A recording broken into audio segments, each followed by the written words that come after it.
The microbit is more than just a board for pushing buttons and lighting up LEDs.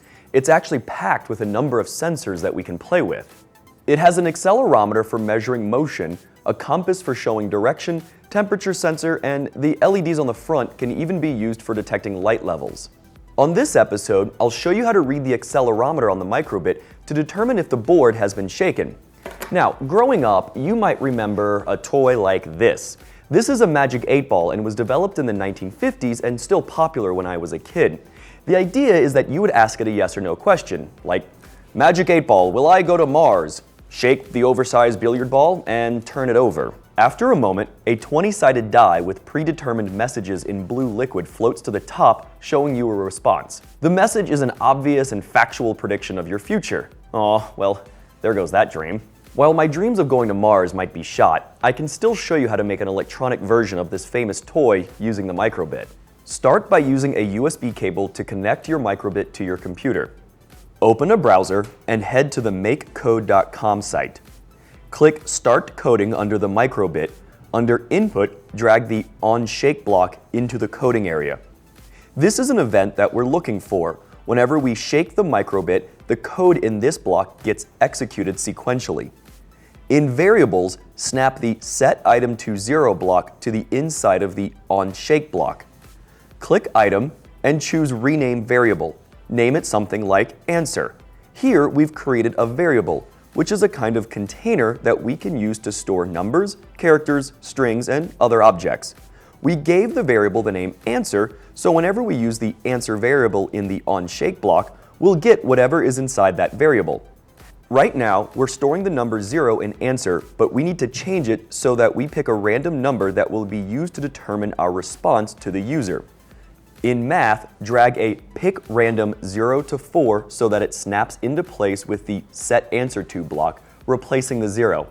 We'll start with a simple Magic 8-Ball that can give one of 3 answers: yes, no, and try again. So change the 4 to 2. That means our variable answer can be 0, 1, or 2, which is a total of 3 possible integers. Now, we want to have that integer determine the answer that's scrolled across the microbit. In Logic, grab the If Then Else block and snap it just under the Set Answer to block. Click on the gear icon to change the if statement. Drag the Else If block to the space in between if and else. Click the gear icon again to close the settings, and you should see that the If Then Else block should now have If Then Else If Then Else. Now, we first want to see if our variable is 0, so in Logic, drag 0 equals 0 to the first part of the if statement, replacing the true block.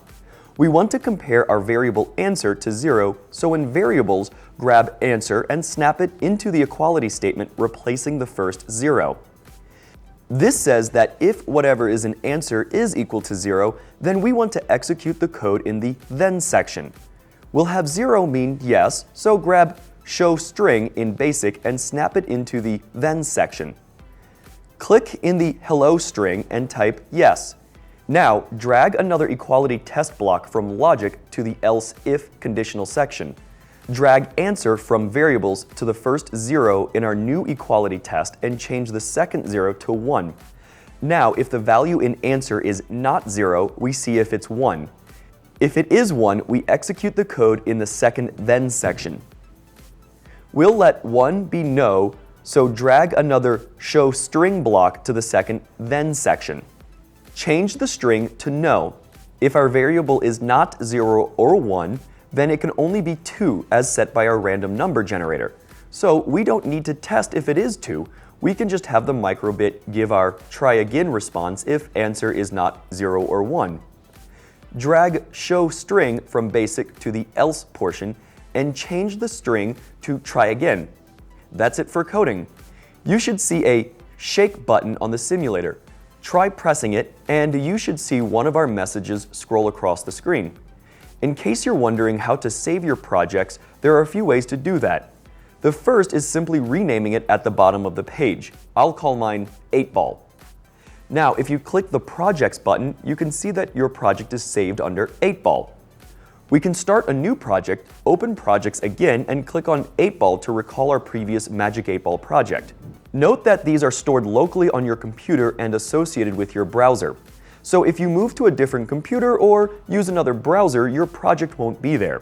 If you need to share your project with someone else or want to open it on another computer, you can click the Save button next to your project name, which will download a .hex file.